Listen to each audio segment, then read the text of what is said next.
কেমেৰাটো উল্টা হৈছে নেকি? নাই নহয়, ঠিকে আছে। নতুনকৈ ইউটিউব চেনেল খুলিছোঁ যে, ব্লগ বনাইছোঁ, অলপ উল্টা পুল্টা হয়। বন্ধুসকল, কি খবৰ? আমি আজি গৈ আছোঁ পানী চাবলৈ। অৰ্থাৎ ইমান নেৰানেপেৰা বৰষুণ আহিছে, আমাৰ ইফালে বোলে অলপ বাৰিষা টাইপ হৈ আছে, পানী আহি আছে। আমি যাম এতিয়া, আকাশ আছে আমাৰ লগত, আৰু এই ৰাস্তাৰ অৱস্থা চাইছে বৰষুণত কি হৈ আছে। তো যাওঁ, পানী চাবলৈ যাওঁ আমি আজি। পানী কিমান দূৰ পাইছেহি। দীপাংকৰ হাই কৈ দিয়া। তামিলনাডু ವೇಣುಗೋಪಾಲ ಅಯ್ಯರ್ ಮುತ್ತುಸ್ವಾಮಿ ವೇಣುಗೋಪಾಲ ಅಯ್ಯರ್ ಚಿನ್ನಸ್ವಾಮಿ ಮುತ್ತುಸ್ವಾಮಿ ವೇಣುಗೋಪಾಲ ಅಯ್ಯರ್ বস্তু দেখুৱাম আপোনালোকক। আমাৰ গাঁৱৰ ভেটিবিলাক খুব ওখ ওখ, ৰাস্তাতকৈ বহুত ওখ, নৰ্মেল জেগাতকৈ বহুত ওখ। কিয় জানেনে? কাৰণ আমাৰ ইয়াত বাৰিষা আহে, যাতে বাৰিষা আহিলে, পানী আহিলে যাতে ভেটিত নুঠে, সেইটো কাৰণে এইটো দিয়া হয়। ইয়াত দেখিছেনে? বহুত ওখ ওখ, ৰাস্তাৰ পৰা ওখ। ইফালে চাব, এইটো ৰাস্তা, এইখিনি পূৰা খাল। এই ভেটিটো চাইছেনে ক'ত? ধুনীয়া লাগিছে। এইফালে দেখিছে বেলিও ডুবিছে। আজি এসপ্তাহ ধৰি নেৰানেপেৰা বৰষুণ।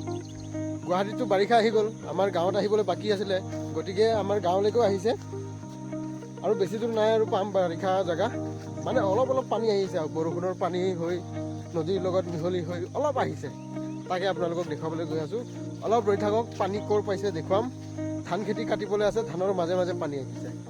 গৈ আছোঁ দেখুৱাবলৈ আপোনালোকক। এইখন আমাৰ গাঁওখন চাওক, কিমান ধুনীয়া লাগিছে। দীপাংকৰে পোজ দি আছে, কিন্তু ফটো নুঠাওঁ তোক। এই চহৰত যে গলিকেইটা থাকে যে, আৰু সেইটা আমাৰ গাঁৱৰ গলি। গাঁৱৰ গলি এনেকুৱা, চহৰৰ গলিকেইটা অলপ ভাল আৰু। চাওকচোন কি ধুনীয়া লাগিছে হে গেটটো। চলি আছে, আকাশে হাঁহিছে। খুব ভাল লাগিছে সিহঁতক ছোৱালী দেখিবলৈ যে। আমাৰ গাঁৱৰ ফালে যেতিয়া বেলি ডুবে কেনেকুৱা দেখে চাব নেকি? এয়া চাওক।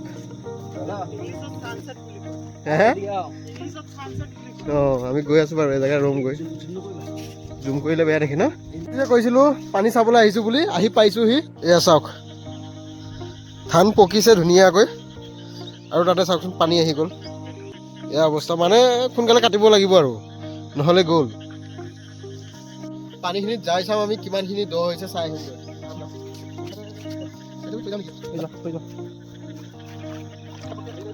নাই নাই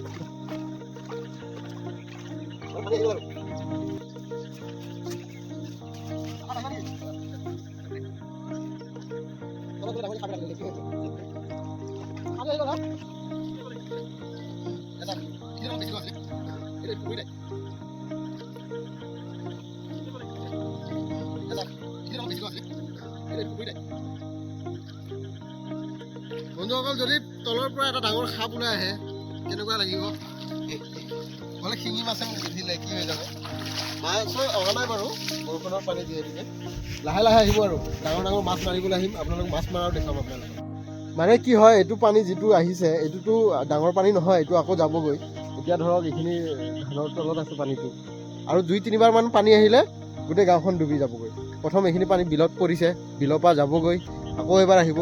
তেনেকৈ কৰোঁতে 2-3 বাৰ অহাৰ পিছত গোটেই গাঁওখন ভৰি যাবগৈ।